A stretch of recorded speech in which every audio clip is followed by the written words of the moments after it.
14, dos versos 22 a 33.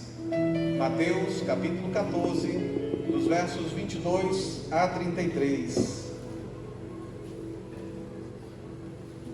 Aqui atrás nós temos a versão NVI, nova versão internacional. A minha versão é a ARA, Almeida Revista e Atualizada. Então, não se preocupe que tudo está no mesmo caminho. Vamos lá, Mateus capítulo 14, verso 22. Diz assim: Logo a seguir, compeliu Jesus os discípulos a embarcar e passar adiante dele para o outro lado, enquanto ele despedia as multidões. E despedidas as multidões, subiu ao monte, a fim de orar sozinho. Em caindo a tarde, lá estava ele só.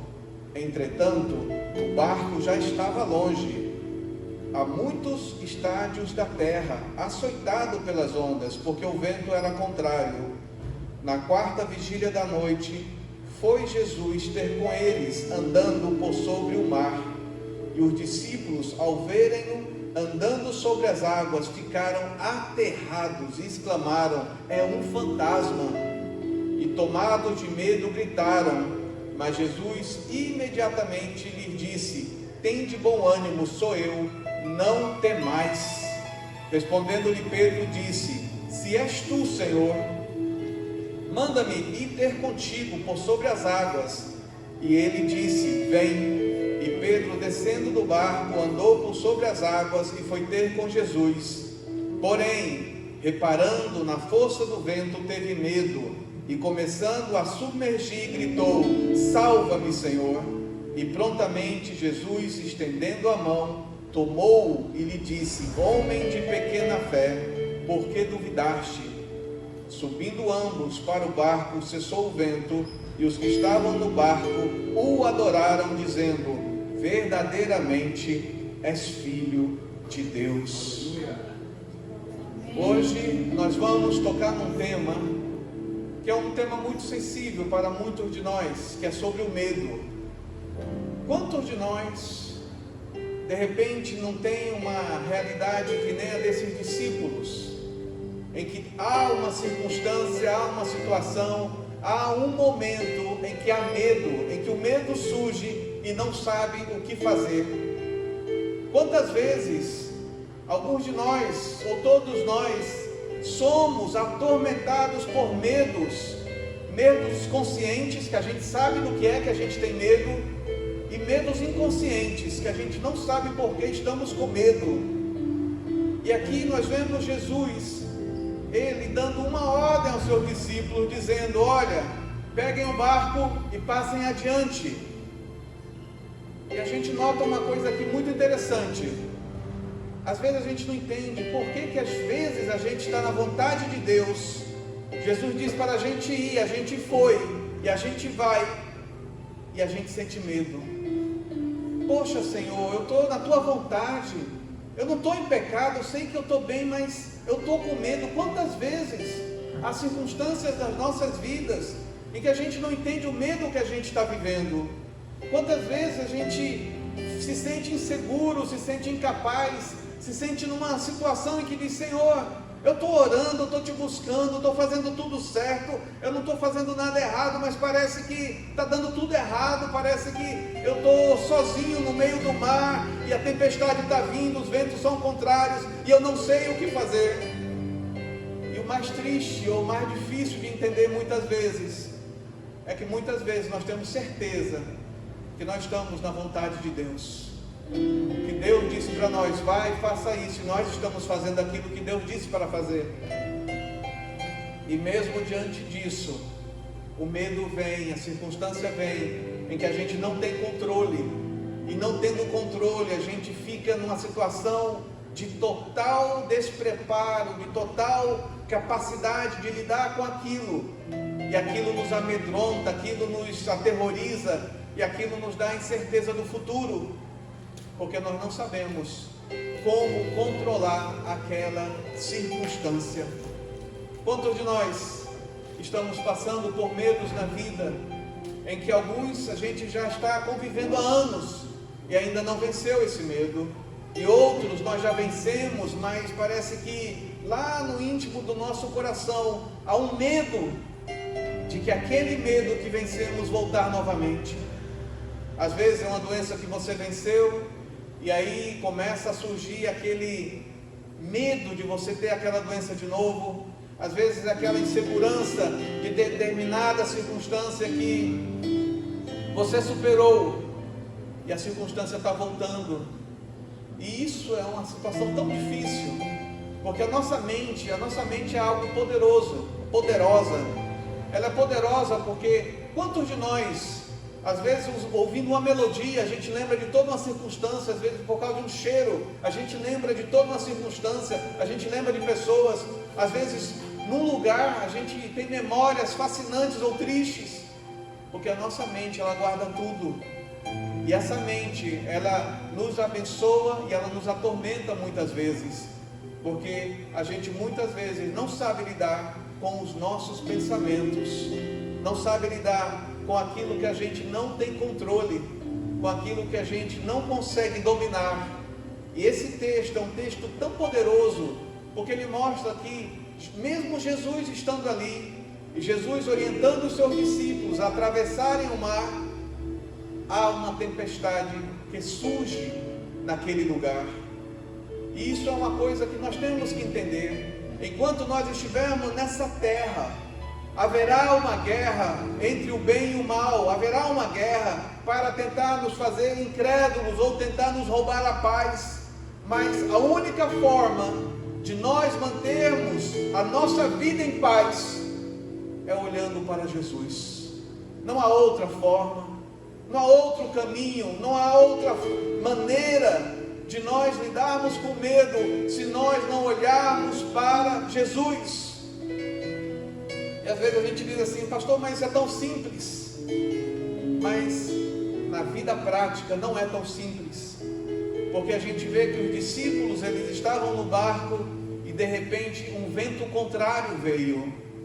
Quantos ventos contrários surgem na nossa vida? Às vezes surgem como setas. Está tudo bem, a gente amanhece bem, está tudo legal, está tudo bom, mas de repente aquela seta vem e rouba a nossa paz, e rouba a nossa alegria, e a gente fica assim: mas meu Deus, eu não estava esperando por isso, eu orei, eu te busquei, eu não estava esperando esse vento contrário. E a gente vê que as tempestades vêm, elas vêm na família, elas vêm nos amigos, elas vêm na vizinhança, elas vêm em algum lugar, a tempestade vem. E às vezes a gente não entende que nós temos que estar preparados para esses momentos incertos, para esses imprevistos, para essas crises que acontecem para nos atormentar. Os discípulos, eles seguiram a orientação de Jesus, pegaram um barco e foram navegar rumo ao outro lado, mas eles não sabiam que havia uma ventania, que ia ter um vento contrário. Isso é uma pergunta que cada um de nós pode fazer a si mesmo. Qual é a ventania que nós estamos vivendo hoje? Qual é a tempestade que nós estamos vivendo hoje, que está nos roubando a paz, está nos roubando a alegria, está nos roubando o ânimo, está nos roubando, sabe, aquela segurança e confiança de que Deus está conosco? Aí você pode dizer: ai pastor, mas os discípulos estavam sozinhos no barco, Jesus tinha ficado na praia. Às vezes há a sensação de que nós estamos sozinhos, de que Deus não está conosco. Às vezes há aquela sensação de que eu estou totalmente vulnerável e de que Deus ele não está acompanhando a minha tempestade. E o interessante é que o texto diz que Jesus ele ficou lá do outro lado porque ele estava orando. Ele estava orando. E se você abrir em Romanos capítulo 8, no verso 19, você vai ver que lá diz que Jesus vive a interceder por nós. Nós não estamos sós. Jesus, ele vive a interceder por cada um de nós. Ele sabe o nosso nome, ele sabe a nossa necessidade, ele sabe a nossa luta, e ele sabe os momentos de ventos contrários que surgem a cada um de nós, porque não são os mesmos. Às vezes aquele vento contrário que está na sua vida não me afeta, mas te afeta. Às vezes aquele vento contrário que está na minha vida não te afeta, mas me afeta. Por isso a gente não pode subestimar os ventos que cada um tem na sua vida, os ventos contrários que causam medo, que causam insegurança. Nós não podemos subestimar, porque esses ventos, eles são pessoais. Cada um sabe e entende como é esse vento contrário que está vivendo. Por isso, quando a gente fala, vamos orar uns pelos outros, nós falamos isso porque é muito importante a igreja orar, é muito importante a igreja interceder, é muito importante a gente entender que há medos que surgem e é uma luta constante, e que muitas famílias estão enlutadas, muitas famílias estão em desafios que nós nem imaginamos. Por isso nós temos que orar uns pelos outros, por isso nós temos que buscar a Deus e dizer: Senhor, ajuda as famílias da igreja, ajuda as famílias, Senhor, da tua casa a vencerem as dificuldades, os ventos contrários, porque isso mina a fé muitas vezes. Quantas pessoas às vezes ficam duvidando da presença de Deus e esquecem que muitas vezes aquela aparente ausência de Deus na realidade demonstra que você tem capacidade de vencer aquela circunstância, porque Jesus está orando por você. Romanos 8 diz isso: Jesus vive a interceder por nós. O Espírito geme com gemidos inexprimíveis, para que a vontade do Pai seja aplicada em nossas vidas. Os discípulos estavam ali dentro de um barco, no meio do mar, sem controle algum, porque os ventos eram fortes, eram contrários, mas Jesus estava orando na praia.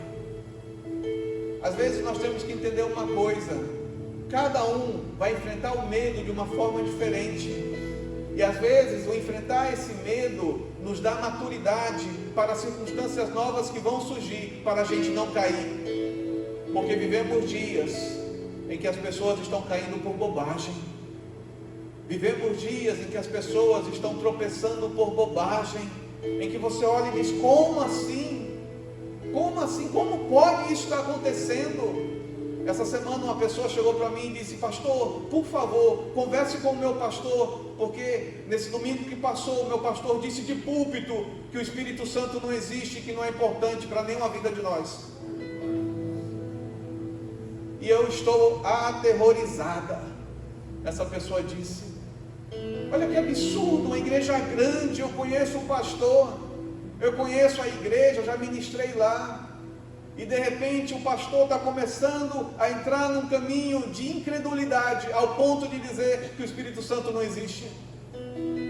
Outra pessoa chegou para mim e disse assim: olha pastor, por favor, conversa com o meu outro pastor, porque o meu pastor acabou de falar que a Bíblia é mentira, não existe a Bíblia. A Bíblia é um livro de contos. Nesse livro, quem acredita nesse livro só vai se decepcionar.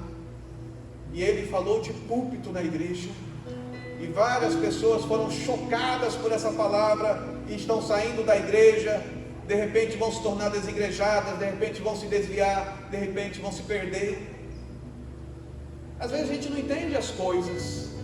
Por que uma pessoa que conhece a palavra, que tem experiência com o Espírito Santo, ela tropeça nas palavras, ela tropeça na fé, ela tropeça na crença que Deus é fiel, que a palavra é verdadeira, que ela não se contradiz? Por que isso acontece? Isso acontece porque muitas vezes nós adestramos medos conscientes que não queremos deixar que eles saiam das nossas vidas, porque aqueles medos conscientes, que nós temos certeza daquele medo, eles se tornam em muletas emocionais das nossas vidas, para que a gente sempre possa chegar no lugar e mostrar um determinado vitimismo e dizer: eu sou vítima, eu não consigo vencer isso.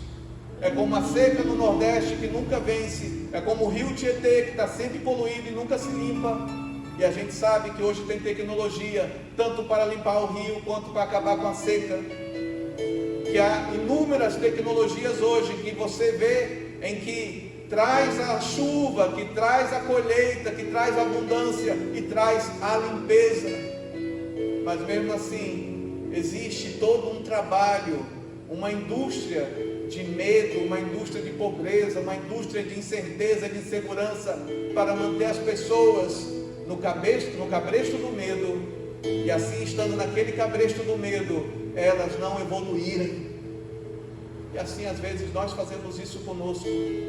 Nós criamos circunstâncias em nossas vidas para duvidar de Deus, sendo que muitas vezes a gente teve experiências de fé, em que Deus nos libertou, em que Deus nos salvou, em que Deus nos curou, em que Deus tocou as nossas vidas, e mesmo assim a gente deixa o medo vir sobre nós e nos trazer insegurança. Eu conheço pessoas que se desviaram porque outras pessoas se desviaram. Como é que a gente pode se desviar porque o outro se desviou? E isso é um absurdo. Sabe, essa semana a gente ouviu sobre a morte de um dos componentes do grupo One Direction, um ex-integrante, que ele se jogou da janela de um hotel que ele estava na Argentina, 31 anos de idade, um rapaz novo, e a gente fica assim, onde é que está Deus que não segurou aquele rapaz? Às vezes a gente fica tentando culpar Deus por circunstâncias que infelizmente não são por causa de Deus, são por causa de nossas escolhas, são por causa de nossas decisões, são por causa de atitudes que tomamos, quer conscientes, quer inconscientes, mas Deus não é culpado por isso. Ai Deus, eu estou com raiva do Senhor porque São Paulo está pegando fogo, o Amazonas está pegando fogo.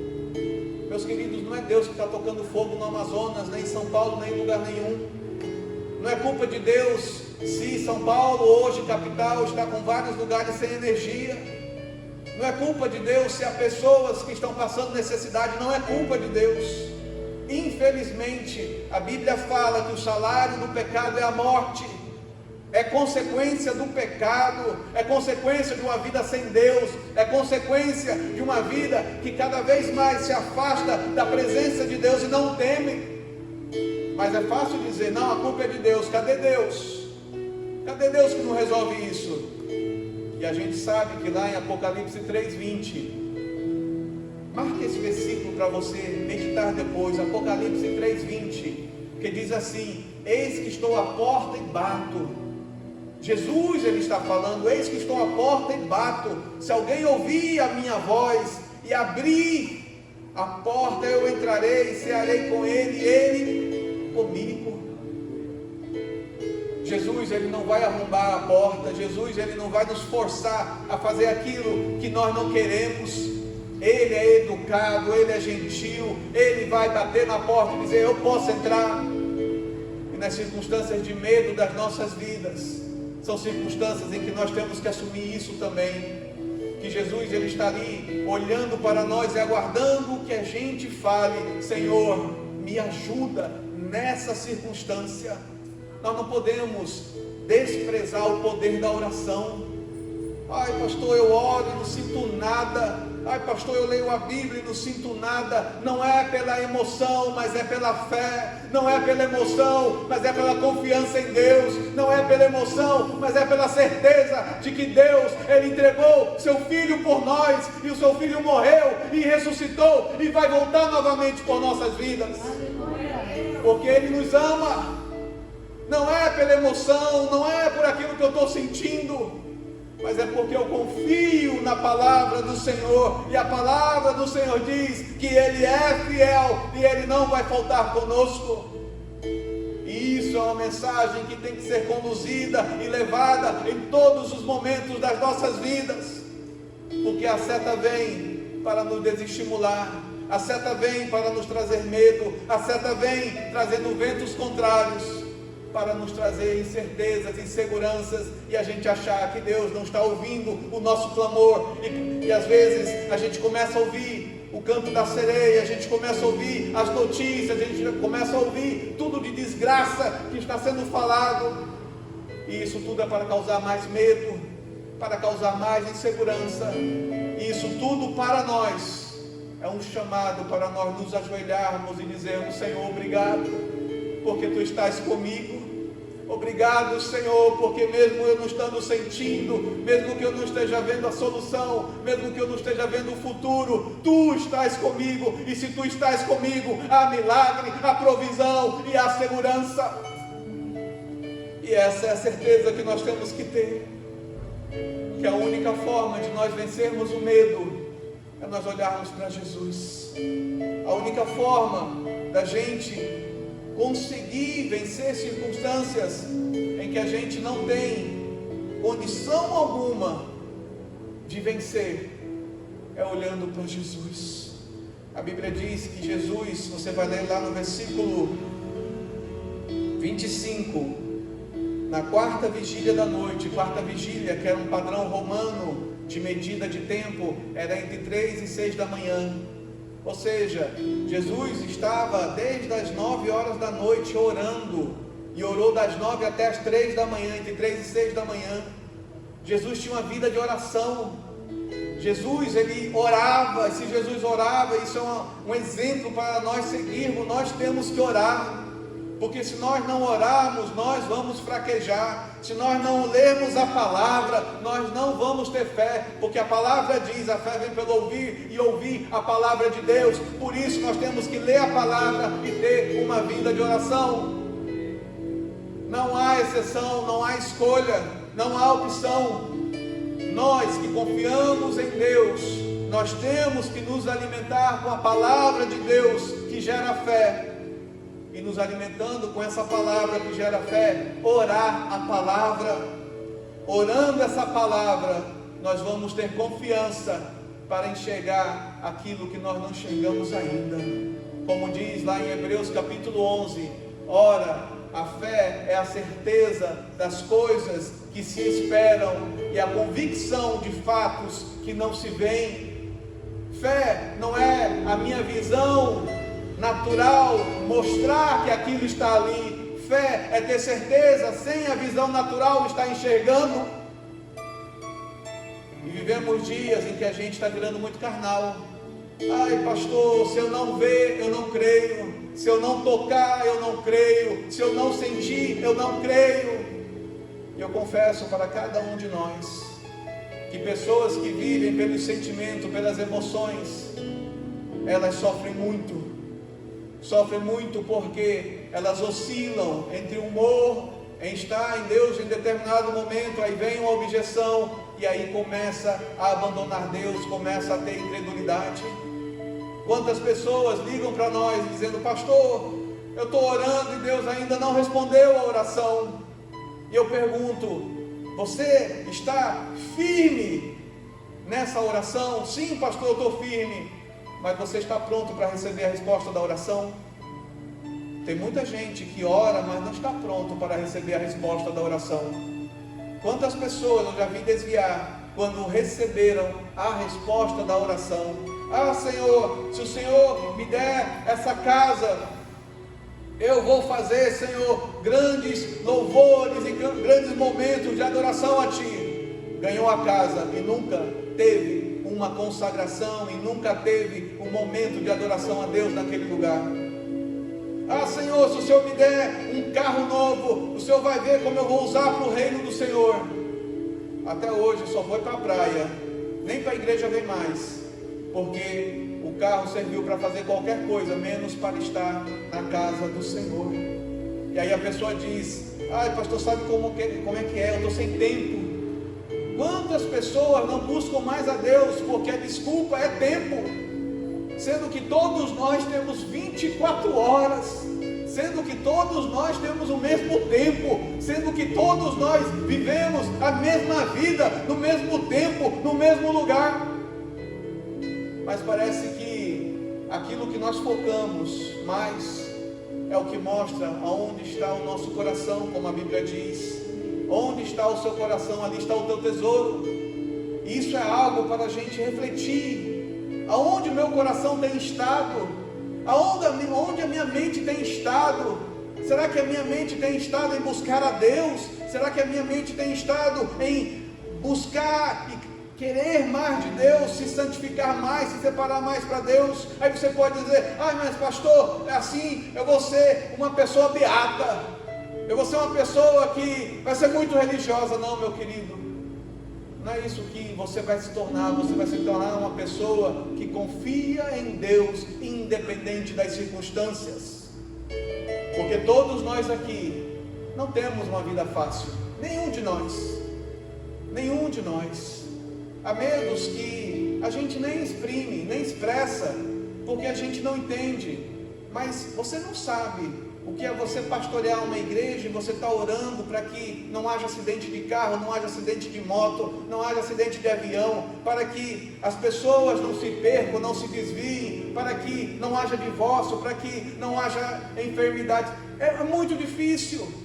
Isso às vezes vem como um medo para nos tentar intimidar e tentar roubar a paz. Mas se a gente não tem confiança em Deus, a gente não mantém a oração. E é isso que o diabo quer.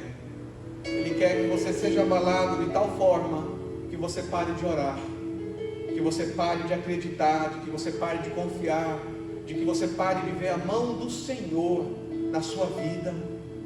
Por isso que é muito importante a gente entender que se nós não lermos a palavra e nós não meditarmos na palavra, nós não vamos ter as palavras certas para orar nos momentos em que a gente nem sabe o que orar. Sabe aquele momento que você se ajoelha e nem sabe o que orar, que dá vontade só de chorar, que dá vontade só de ficar calado, que dá vontade só de, sabe, está ali, mas não tem palavra alguma, não tem nada que saia. Há momentos nas nossas vidas que é assim.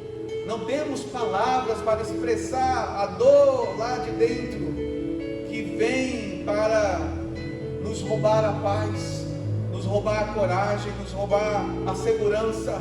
E é nesse momento que nós temos que nos firmar em Deus, para que a gente veja os resultados de uma vida que confia em Deus.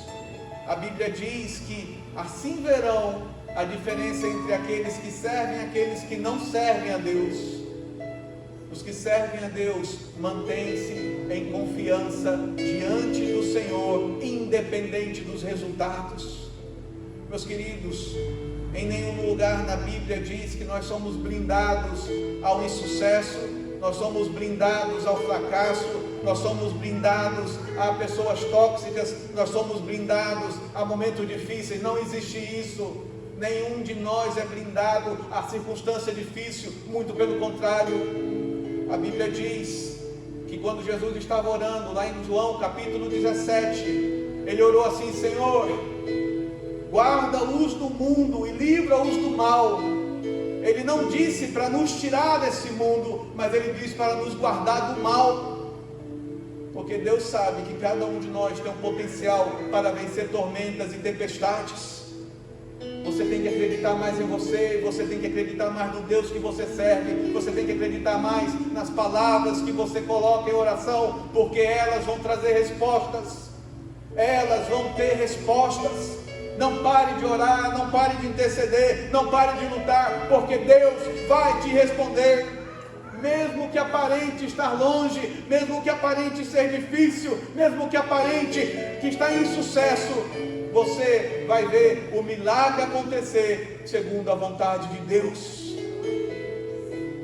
E a terceira coisa para nós meditarmos nessa manhã é sobre a coragem, o ânimo para prosseguir.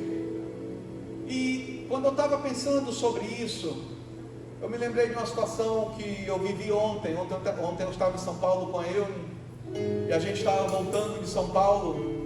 E estava muito nublado em São Paulo, estava aquele clima bem cinza.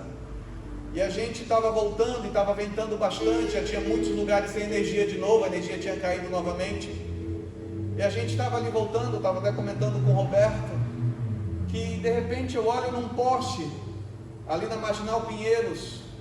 Eu começo a olhar para o poste e tem um urubu em cima do poste, que é muito comum ali você ver urubus em cima do poste. Só que dessa vez esse urubu foi diferente. O urubu, ele estava ali em cima do poste e estava ventando. E o urubu, ele com as patas em cima do poste, ele estava com as asas abertas fazendo um movimento de equilíbrio para que o vento não o derrubasse. Olha que coisa interessante. O urubu estava recebendo as ventanias, o vento que estava soprando, e ao invés de ele ficar ali encolhido, ao invés de ele ficar ali parado, não, ele estendeu as asas, ele começou a equilibrar com o movimento das asas para ele não cair do poste. E eu comecei a admirar aquilo e dizer, meu Deus, como é que pode? Até o urubu sabe o que tem que fazer na hora das tormentas, e nós muitas vezes, nós não sabemos o que temos que fazer diante da crise. Até o urubu sabe que ele tem que abrir as asas e se equilibrar, e muitas vezes a gente não sabe como se equilibrar diante de uma objeção, diante de uma crise, diante de uma tormenta. Eu digo, meu Deus, como a gente tem que aprender com o Senhor, porque o Senhor nos ensina na tua palavra que no momento da crise a gente tem que usar a palavra, a gente tem que usar a fé, a gente tem que orar, a gente tem que ter confiança, a gente tem que estender as mãos e clamar ao Senhor, e buscar ao Senhor, e declarar que vento saia. Mas a gente não faz isso, a gente fica ali cada vez mais encolhidinho, deixando o vento bater até a gente cair. Enquanto eu estava admirando aquele urubu, em que ele estava ali naquele poste, com as asas abertas e o vento batendo, e ele se equilibrando diante daquele vento. Será que isso não é uma lição para cada um de nós? Para a gente começar a voltar a tomar as atitudes certas diante das crises. E a atitude certa não é se afastar de Deus. A atitude certa não é parar de ler a Bíblia, a atitude certa não é parar de orar, a atitude certa não é parar de buscar a Deus, a atitude certa não é parar de crer, mas pelo contrário, a atitude certa é a gente se equilibrar na palavra do Senhor, é a gente se equilibrar na fé que nós temos em Deus, é a gente se equilibrar na promessa que o Senhor nos deu, em que haverá vitória, em que haverá milagre, em que haverá cura, em que haverá o toque do Senhor. Temos que aprender a voltar para o Senhor. Temos que aprender a entender que o Senhor é quem cuida de nós. Existe uma frase de Abraham Heschel que eu gosto bastante, que diz assim: a fé é um salto sobre o abismo, não porque negamos o abismo, mas porque sabemos quem está do outro lado. Isso é fé. É sabermos que há um abismo e nós não negamos que há um abismo, mas a gente entender que do outro lado está Jesus nos esperando, nos aguardando para cumprir a sua palavra. A porta é estreita, a Bíblia diz em Mateus capítulo 6, que a porta é estreita e largo é o caminho que conduz à perdição.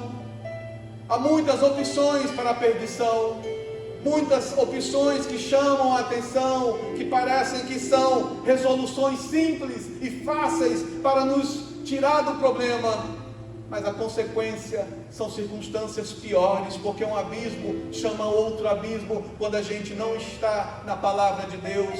O salário do pecado é a morte, e o pecado não gera vida em momento algum, mas gera mais morte.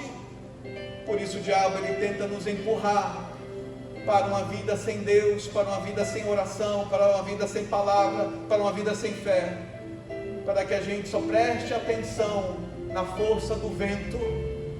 E aí você vai ver que o texto também diz que eles olharam Jesus vindo, e muitas vezes a gente também está tendo essa visão de que Jesus está ali, de que Jesus está vindo em nossa direção, e a gente duvida que é Jesus, e a gente duvida que é a presença de Deus, e a gente duvida que é a graça de Deus, e a gente duvida que é o milagre de Deus, até surgir alguém que diz assim: se tu és mesmo Jesus, que eu ande sobre as águas também, como Pedro fez, e falou para Jesus, que diz aqui no versículo 28, respondeu-lhe Pedro: se és tu, Senhor, olha a pergunta de dúvida, se condicional, se és tu, Senhor, manda que eu vá até ti. Quantas vezes a gente trata Deus da mesma forma como Pedro tratou?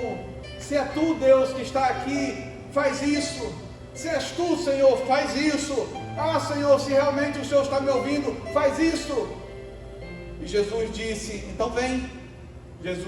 Pedro saiu do barco, Pedro andou sobre as águas, E enquanto Pedro estava olhando para Jesus, ele não afundou. Mas a Bíblia diz que no momento em que ele começou a reparar a força do vento e parou de olhar para Jesus, ele começou a afundar. Isso é uma lição para nossas vidas. Isso é uma lição para todos nós. Quando a gente começa a reparar para o problema, quando a gente começa a reparar pela força do mal, pela força da circunstância, pela força da negatividade, pela força da objeção, pela força desses ventos contrários, a gente para de olhar para Jesus e a gente começa a afundar. Quantas pessoas na vida cristã estão afundando, porque não perceberam ainda que pararam de olhar para Jesus? Estão andando sobre as águas, mas estão começando a afundar, porque pararam de olhar para Jesus, presenciaram um milagre. Então isso significa que se todos nós tivermos a resposta de nossas orações, não significa que nós vamos crer mais em Deus, não significa que nós vamos confiar mais em Deus, não significa que a nossa fé vai aumentar, muito pelo contrário. Milagres na Bíblia demonstram que os milagres não nos fortalecem em Deus, mas provam que o nosso coração é um coração duro, em que só acredita em Deus se Ele nos der milagres. E igreja que vive a partir de milagres, ela não prospera.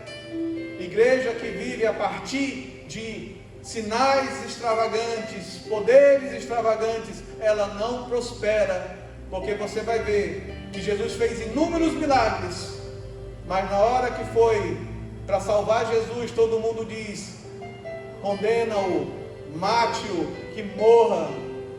Ninguém ali se voltou para Jesus dizendo: não, livre ele porque ele é bom, não, livre ele porque ele curou, livre ele porque ele ressuscitou, livre ele porque ele fez coisas boas.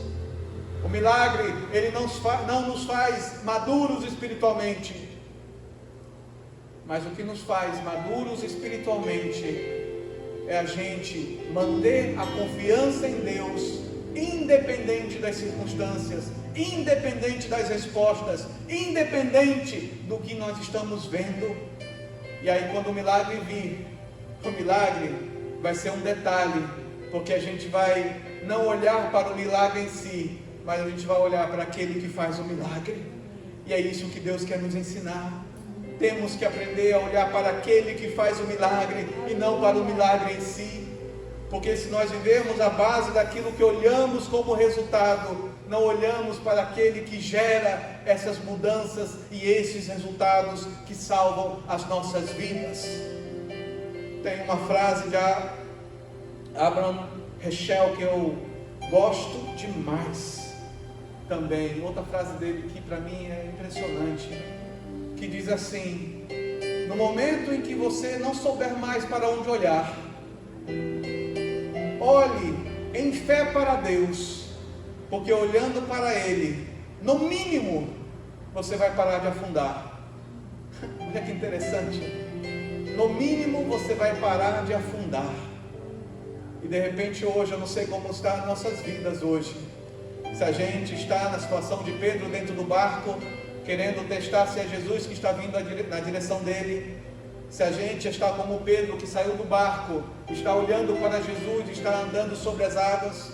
Ou se a gente está na situação de Pedro, em que parou de olhar para Jesus e ficou percebendo na força do vento e está afundando. Quantas pessoas que a gente conhece, que a gente vai aconselhando, que a gente vai conversando, em que a vida delas está no momento de afundar. Mesmo sabendo da Bíblia, mesmo sabendo do poder de Deus, mesmo sabendo de tantas coisas, pararam de olhar para Jesus e olharam para as circunstâncias. E as circunstâncias tiveram uma força naquele momento tão forte que as fizeram afundar, até que elas se lembraram que tinham que clamar para Jesus, como Pedro fez, e disse: Senhor, me salva. E Jesus estendeu a mão e pegou na mão de Pedro e o salvou. De repente esse é o momento em que cada um de nós estamos, de nós olharmos para Jesus de novo, independente da circunstância, independente do problema, e dizer para o Senhor: Senhor, me salva dessa incredulidade, Me salva desse momento em que eu estou afundando. Me salva desse momento que eu não estou enxergando a resposta. Me salva dessa circunstância que não me dá uma visão clara do que vai acontecer. E é nesse momento em que a gente tem que acreditar que o Espírito Santo está tocando em nossas vidas, para que haja uma mudança, para que haja uma transformação, e havendo essa transformação, sejamos salvos, em nome do Senhor Jesus. Curva a sua cabeça e vamos orar. Comece a orar nesse momento. Eu não sei qual é o medo que você está enfrentando, eu não sei qual é a luta, eu não sei qual é o vento contrário que está na tua vida, mas Deus sabe. Mas Deus sabe. Às vezes essa dor, ela surge por um provedor não cumprir com o prazo. Às vezes essa dor surge porque algo que nós estávamos aguardando muito não aconteceu ainda. Às vezes esse vento contrário vem porque a gente estava dependendo muito de uma pessoa, essa pessoa sumiu, nem apareceu mais. Às vezes porque nós mesmos não sabemos o que fazer e nós fomos responsáveis por essa crise. Por isso que a gente tem que recordar da palavra do Senhor que diz em Provérbios 3,6, para mim é um dos versículos mais poderosos da Bíblia, que diz assim: reconhece o Senhor em todos os teus caminhos e Ele endireitará as tuas veredas. Glória a Deus, aleluia. É hora de nós reconhecermos o Senhor nesses lugares, nesses momentos, nessas pessoas em que precisam de endireitamento, precisam do toque de Deus, precisam do milagre, precisam da influência do Senhor, para que haja mudança, porque nós não sabemos o que fazer, mas a própria palavra do Senhor diz: reconhece o Senhor, reconhece o Senhor. E isso é um chamado para cada um de nós, reconhecer o Senhor. Reconhece o Senhor em todos os teus caminhos. Quais são os caminhos que você precisa que Deus esteja? Quais são as áreas da tua vida que você precisa que Deus esteja? Em que pessoas você precisa que Deus toque, que Deus esteja? Para que o Senhor possa endireitar vidas, lugares, processos, pessoas, circunstâncias. E a palavra vai se cumprir, porque Deus é fiel. Reconhece o Senhor em todos os seus caminhos e Ele endireitará as tuas veredas, em nome de Jesus. Senhor, graças te damos. Graças te damos, ó Pai, pela tua palavra que nos cura, pela tua palavra, Senhor, que confronta os nossos medos, pela tua palavra, Senhor, que nos mostra que nós temos que continuar olhando para ti, Senhor, pela tua palavra que nos anima e nos estimula a ter coragem de perseverar.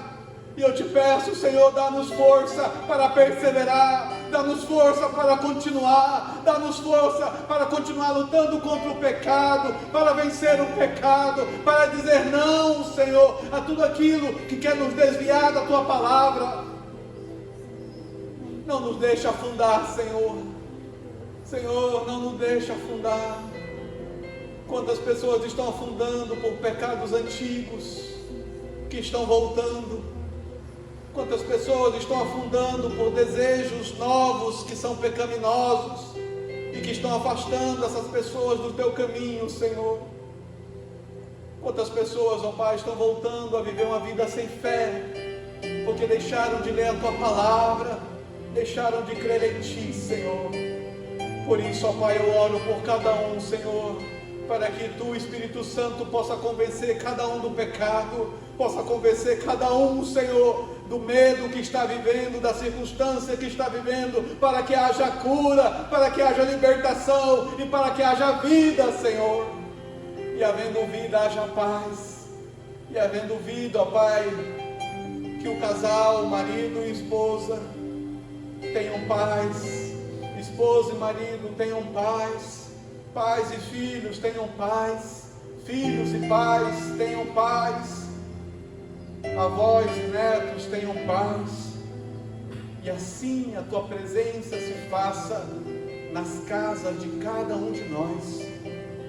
Que a enfermidade não nos dê medo, que a má notícia não nos traga medo, que a insegurança não nos traga medo, mas que possamos ser renovados por essa palavra nesse dia, em nome do Senhor Jesus. Amém e amém. Pode ficar de pé, por gentileza, e aplauda ao Senhor.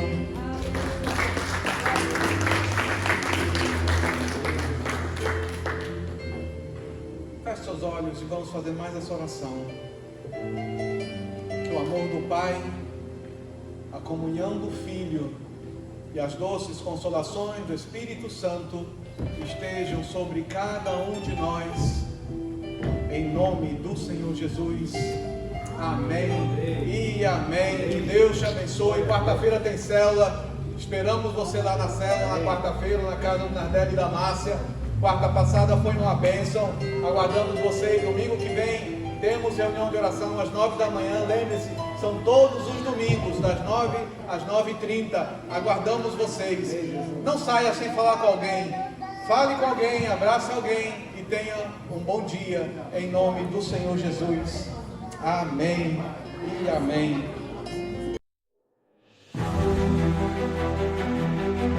Somos uma igreja viva, um povo acolhedor, uma comunidade de discípulos de Jesus que o ama, o adora e busca obedecê-lo. Queremos tornar a palavra de Deus conhecida a todos para que o seu amor e salvação transforme vidas e corações. O anseio por servir faz parte da nossa maneira de viver e é expresso em inúmeros dos nossos projetos e iniciativas. Queremos ver o reino de Deus se expandir em todos os lugares, por isso não medimos esforços para pregar o Evangelho no templo, nas casas, nas comunidades, nas ruas, nas escolas, em São Paulo, no interior, no sertão, no Brasil, no mundo e até os confins da terra. Sabemos que formosos são os pés daqueles que anunciam o Evangelho. Entendemos o quanto o amor de Deus se materializa suprindo as necessidades dos vulneráveis e dos necessitados. Portanto, colocamos nossos ministérios, talentos, dons e recursos para servir em projetos sociais nos mais diversos lugares. Imigrantes, refugiados, pessoas em situação de rua, mulheres em situação de vulnerabilidade, crianças, adolescentes e tantos outros públicos são atendidos, recebidos nas incontáveis ações de socorro e acolhimento da nossa comunidade. Vivemos para sermos sal e luz nesta terra. Somos uma verdadeira família e queremos ter a nossa porta aberta para receber todos aqueles que querem desfrutar da transformação que o amor de Deus e o poder da sua palavra traz. Ansiamos também por ver lares formados e que funcionam governados pela paz, pela alegria e pela justiça que faz parte do reino de Deus. Somos uma comunidade compromissada em orar pelos países, territórios e pelos seus governantes, pois entendemos o quanto é feliz a nação cujo Deus é o Senhor. Enviar missionários e apoiar iniciativas de proclamação do Evangelho e da transformação que ele faz, isso pulsa o nosso coração. Nossa visão é acolher as pessoas para ensiná-las a viver como discípulos de Jesus e para isso proclamamos a palavra de Deus. Ele, o Senhor, amou o mundo de tal maneira que enviou o seu único Filho para que todo aquele que nele crê não pereça, mas tenha a vida eterna. Essa é a mensagem que amamos. Esse é o Evangelho que cremos. Essa é a verdadeira e única razão de sermos simplesmente igreja. Sejam bem-vindos à Igreja Batista do Povo.